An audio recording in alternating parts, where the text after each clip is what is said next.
level 9 already? Dude, you kick ass in Heaven vs. Hell. Yeah, Kenny finally found something he's really good at. Number 10. Sabotaging Cartman's NASCAR career. For some strange reason, Cartman believes that being incompetent and impoverished means you have the talent of becoming the best NASCAR driver. I'm not poor and stupid enough to do NASCAR, and I never will be. Dude, I don't think just poor and stupid people like NASCAR. Oh, really? Hey, Kenny! You love NASCAR, huh? Being the superfan that he is, Kenny takes great offense to this and refuses to let Cartman get away with his insulting beliefs while potentially succeeding as a NASCAR driver. And so, Kenny takes it upon himself to sabotage his friend's races, going so far as to try and bring a sniper rifle with him and even leaping onto the track mid-race. You can't bring a sniper rifle onto the track. Oh, come on! Look, NASCAR's trying to change its image. It's people like you that are giving NASCAR a bad name. You might be able to buy one in the gift shop. Though his attempts are unsuccessful, Cartman's career does crash and burn in the most humiliating way possible. Sorry, dude, I'm winning this race. With the brake. Bye, Kenny.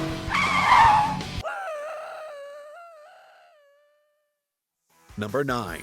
Picture Day. Dude, check it out. For picture day, Kenny got into his parka backwards so that his ass shows through his hood. Look, Kenny, over here.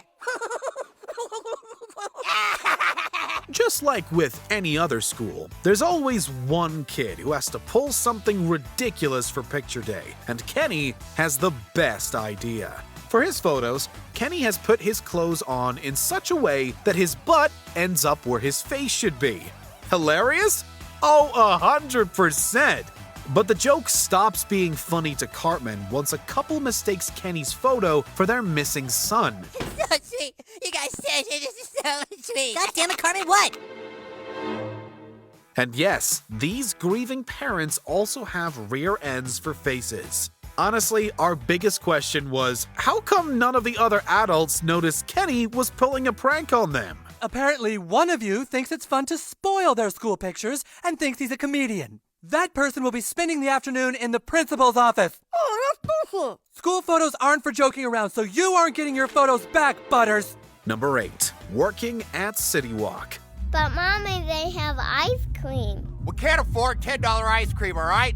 If you want nice things, then go out and get a job. For Kenny McCormick, life is hard. His parents are drunks, and there never seems to be enough money for proper meals and a decent childhood. And so, he takes it upon himself to get a job at CityWalk. How Mr. Kim managed to get away with child labor is beyond us. I like you, Dennis. You work real hard.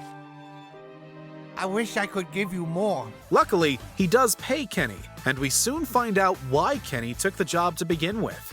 With what little cash he managed to earn from Mr. Kim, Kenny buys a doll for his sister. What a sweet big brother. Wow. This is mine? Number 7. Saving Hawaii. The only kid here with any sense of dignity is Kenny, and the rest of you have your heads up your butts. Well, apparently Kenny is Butters' best friend. You guys gonna make out, Kenny? On account of Butters being angry with everyone but him, Kenny somehow ends up having to go to Hawaii for Butters' Hapanoa. Unfortunately, a series of events leads the Hawaiians to believe that Kenny might bring an end to them, forcing him to prove himself as a Hawaiian. Then let him prove himself. Trial by Opaikaa. Though he disappoints with his surfing skills, Kenny manages to turn things around with a little bit of help from Elvis Presley and a large supply of beverages. With the Hawaiians having more ingredients for Chi-Chi's, Kenny successfully saves the islands. The hell, we did it! Number 6. Owning in Magic the Gathering. Gadnok, Breaker of Worlds, plays a creature card. Jesus, Paragon of Fierce Defiance. Now every red creature Gadnok plays will have a +1 attack. If you've ever played Magic the Gathering, you'll know how complex of a game it can become. What with decades worth of cards made since 1993. However, we didn't anticipate Kenny to be the MTG master between the boys. I can block that with Uprooted Minotaur. Oh! Turn Dead Sorcerer Unblocked, Winner McCormick. Throughout the episode, Kenny obliterates his opponents with all of the powerful cards in his deck, and he does so with great confidence. Doesn't matter if you have been playing for years or if you are only a chicken, Kenny makes it clear that he has the perfect deck assembled, and he is prepared to wipe the floor with you. Oh, there is Terra Stomper! This is absolute savagery! Frenzied Goblin has been sent to the graveyard, and now there is no one to block Pearl Lake Ancient! Number 5. Commanding Heaven's Army. This golden PSP is king of all PSPs. Hail the holy PSP! It works just like the ones we sent to Earth. All the commands you make will be sent to the troops down on the battlefield. All Kenny wants to do is play his brand new PSP and conquer the game Heaven vs. Hell. He's so enthralled with his game that he practically shuts out the entire world, which gets himself hit by an ice cream truck. Oh yeah, level 4, sweet! Surprisingly, his PSP skills will be put to the test as the real Heaven is about to be invaded by Hell's army. And so, God appoints him as the commander of Heaven's forces. Basically, Kenny, you are Keanu Reeves. As expected, Kenny does not disappoint and manages to fend off Satan and his minions, though it did come with some casualties. We have done it! We have defeated the armies of Satan! Number 4. Protecting Karen. But I'm all alone now. You are not alone.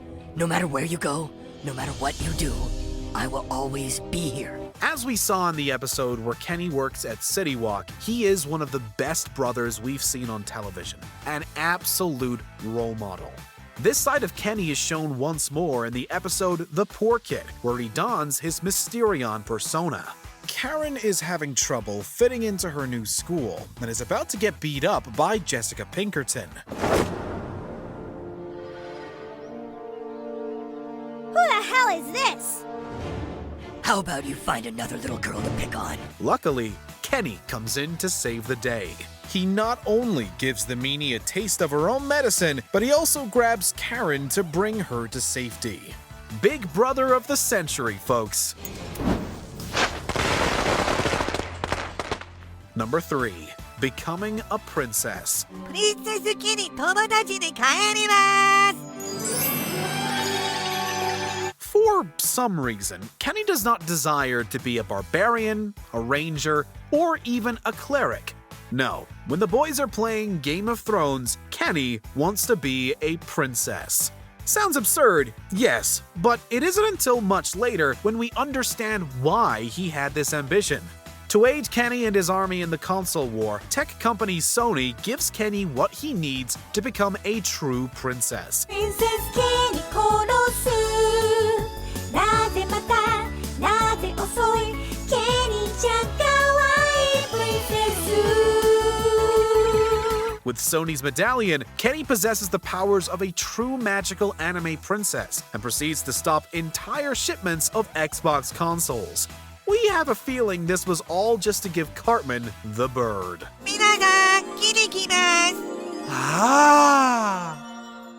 He did what? He flew down in a parachute and he what? Apparently he stopped Microsoft from blockading the shipment of PS4s to the wall. Number 2. Being a true superhero. But even the other heroes do not know that unlike them, I do have a power. A power they will now begin to understand. And all will know who and what I truly am. When it comes to playing superheroes, Kenny is much different than the rest of the kids. See, the kids don their superhero personas because they're simply pretending to be superheroes. Kenny, on the other hand, does possess a superpower, being unable to truly die. Because there are some superpowers that make yours look like nothing. Trust me, I know. What is your power? I can't die. Under the guise of Mysterion, he actually uses this as a means to legitimately fight crime, acting as the Dark Knight to South Park's Gotham. Kenny is absolutely the hero we don't deserve, but the hero South Park needs. Who the F and H is that? What does it mean? That is not dead which can eternal lie. Number 1. convincing Satan to dump Saddam Hussein. Meet Saddam Hussein, my new partner in evil. Move over, Satan. You're hogging all the fun. Satan is trapped in a toxic relationship with former dictator Saddam Hussein. Whereas the Dark Lord wants something serious, Hussein wants only one thing. Things take a turn for the worse when Terrence and Philip are executed, fulfilling a prophecy that will allow Satan and his army to invade Earth. However, Kenny gets some one-on-one with Satan a few times, telling him to ditch Hussein so he may live a better life. What did you freaking evil? You're right. I should leave him. I'm just gonna tell him, Saddam, I'm going to Earth to rule alone. I'm strong, and I don't need him. Good for you. At the film's climax, Satan finally reaches his breaking point and hurls Hussein off a cliff. As thanks for building his confidence, Satan lets Kenny make one request: no stipulations. Kenny, being the kind soul that he is, simply wishes for everything to return to normal, thus saving South Park and the world. Yeah, thanks for going back to hell for us. You're a real pal.